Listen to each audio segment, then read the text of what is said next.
I stepped into the restaurant and instantly knew something was wrong. My parents' anniversary dinner was already finished. Plates cleared, wine glasses sweating on the table.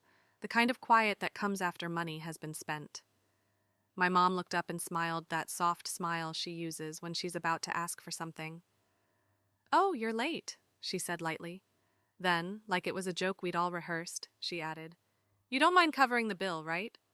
My sister laughed, not surprised, not embarrassed. And that's when I realized I wasn't there to celebrate. I was there to end something for good tonight. My name is Diana. I'm 30 years old, and for most of my life, my family has described me with one word: easy. Easy to deal with, easy to rely on, easy to ask for favors. They never meant it as a compliment. On paper, my family looks solid. Married parents who love hosting dinners, a younger sister who's always smiling in photos, holiday cards that arrive right on time every year. If you met us at a table, you'd think we were close, warm, normal. But closeness isn't measured by how often you sit together. It's measured by who's allowed to take up space. Growing up, my sister Tiffany took up all of it. Her opinions mattered. Her moods set the tone. If she wanted something, the room bent around her. I learned early that being quiet made life smoother. Being low maintenance earned approval. When I didn't ask for things, my mom would pat my arm and say, "See, Diana understands." Understanding became my role. By my mid-20s, that role came with invoices. Not official ones, just subtle expectations. I covered small things at first: groceries, utilities, a short trip that somehow ran over budget. Every time it was framed as temporary, every time it quietly became permanent. I never announced my career to my family. I didn't lie exactly. I just didn't correct them when they assumed I worked somewhere modest, something safe, something that explained why I dressed simply and didn't talk about numbers. Letting them underestimate me kept the peace. It also kept the requests flowing. My parents liked celebrating milestones, anniversaries, birthdays, promotions that weren't really promotions. They liked places that felt impressive, places where staff recognized them, where menus didn't list prices. And somehow I was always called last after reservations were made. After decisions were final, I told myself it was coincidence, timing, that familiar lie you repeat until it feels like truth. The night of their anniversary, I arrived straight from work, tired but willing. I brought a small gift, thoughtful, personal, something that said I showed up even if I was late.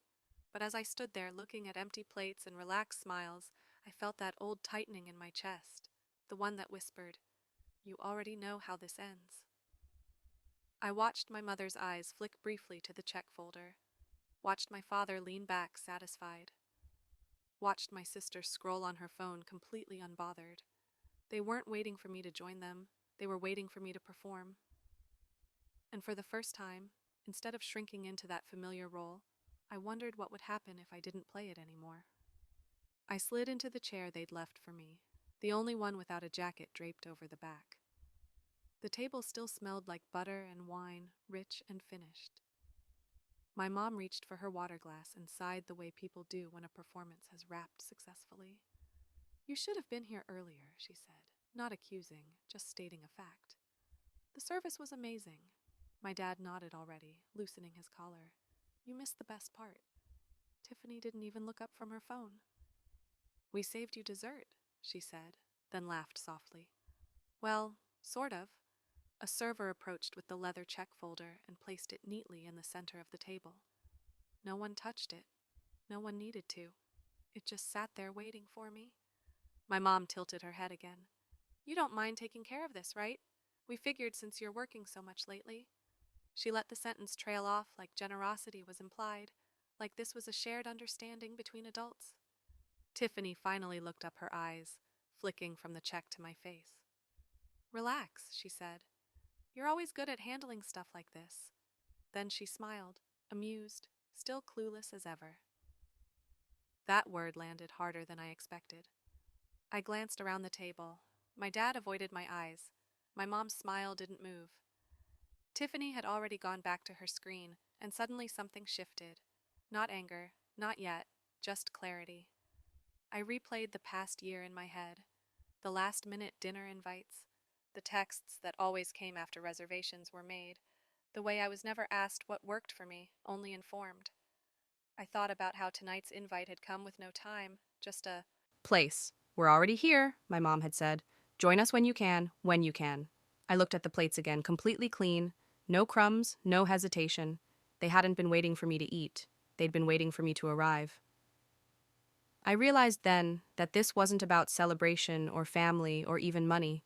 It was about certainty. They were certain I would show up, certain I would pay, certain I wouldn't make it uncomfortable.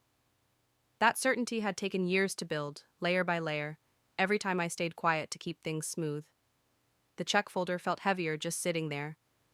I reached for my glass, took a slow sip of water, and said nothing. I didn't argue. I didn't explain. I didn't defend myself because in that moment, I understood something I'd been avoiding for a long time. This wasn't a misunderstanding, this was a system. And systems don't break from conversations. They break when someone stops feeding them. I paid the bill that night, not because I felt obligated and not because I was afraid. I paid because I needed one last clean data point, one final confirmation that I wasn't imagining the pattern. On the drive home, the city lights blurred past my windshield. My phone buzzed once, a text from my mom. Thank you for handling that. We knew we could count on you. No heart emoji, no warmth, just relief, like a task had been completed. At home, the silence felt different, not heavy, focused. I set my keys down, kicked off my shoes, and opened my laptop. The screen glowed against the dark room, steady and honest. I didn't open my work files. I opened the folder I never liked touching, the one I'd been adding to for years without naming it out loud. Payments, bills, transfers, support. Each entry was small on its own, reasonable, defensible. Together they told a very different story. I scrolled slowly. Dinner after dinner, travel expenses, emergency loans that were never repaid, utilities I'd been covering without being asked anymore. It wasn't generosity, it was infrastructure. I leaned back in my chair and let the numbers settle. The total wasn't what shocked me, it was the timeline. How early it started, how quietly it grew, how naturally everyone adjusted their lives around it. Caleb came into the room holding 2 mugs of coffee. He didn't ask what I was doing. He never did. He just set one beside me and waited. They didn't even pretend tonight, I said. He nodded. They didn't have to. I told him what Tiffany had said. The laugh, the word clueless. Caleb's jaw tightened, but his voice stayed calm. That's what people say when they think you'll never stop. I stared at the screen again, at the lines that had once felt like kindness and now read like obligation. This ends, I said, not angrily, clearly. Caleb didn't argue. He didn't cheer. He just asked one question. Do you want to talk to someone before you do? I already knew who. My attorney, the one who handled my financial boundaries, not my emotions. I closed the laptop finally. Not because I was done, because the plan was forming. I wasn't going to confront them. I wasn't going to announce anything, and I wasn't going to make it dramatic. I was going to stop participating. And the moment I did, I knew the collapse wouldn't be loud.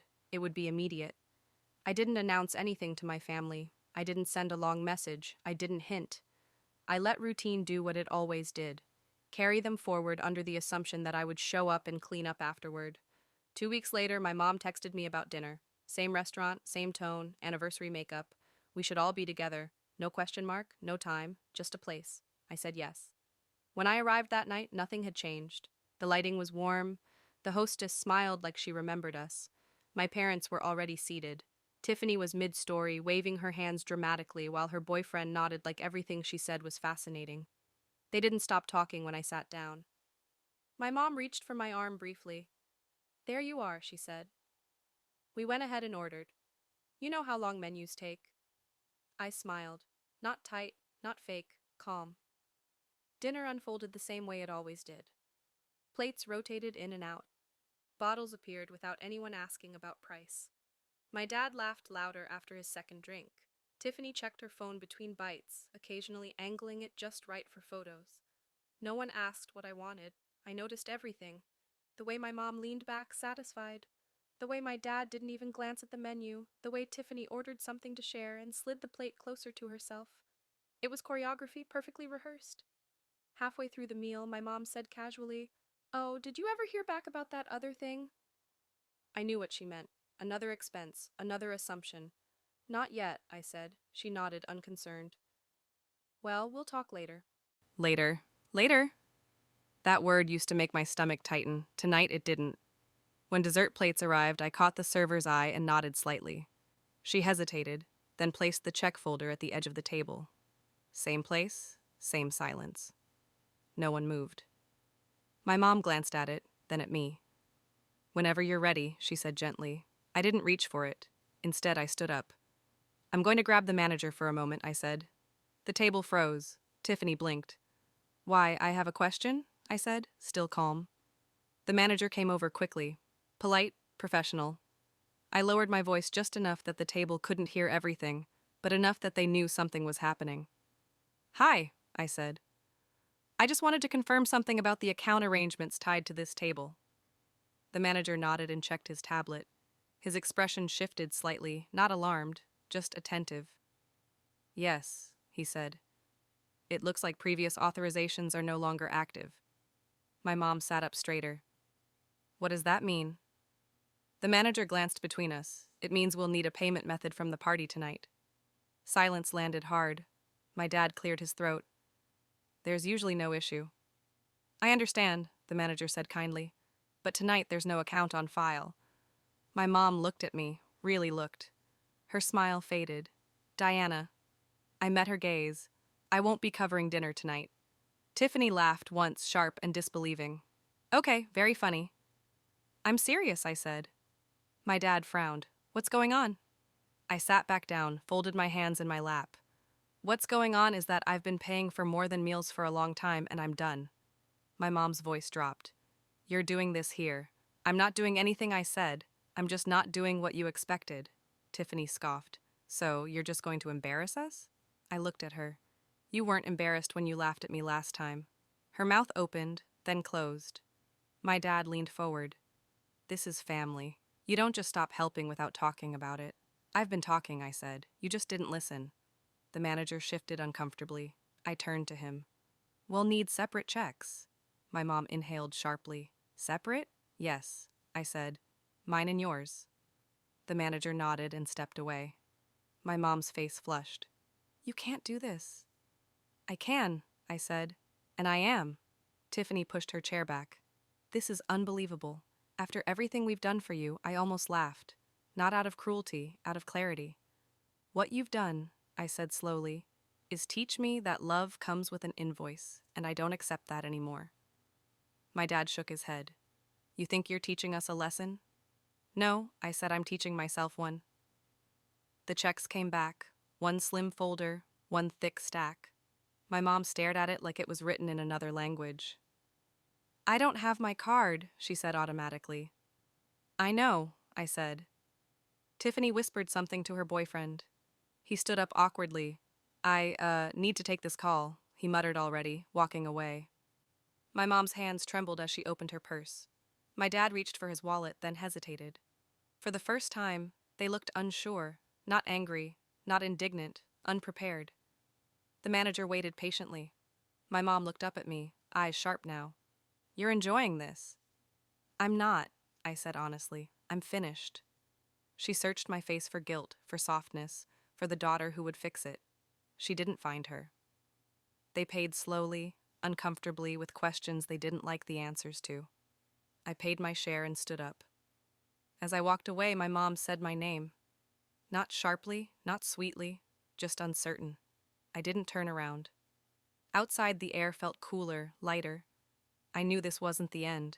I knew phones would ring, messages would come, accusations would fly. But the system had broken. And once that happens, nothing ever works the same again. The fallout didn't come all at once. It arrived in waves, short texts, missed calls, messages that started polite and ended sharp. I didn't respond to any of them.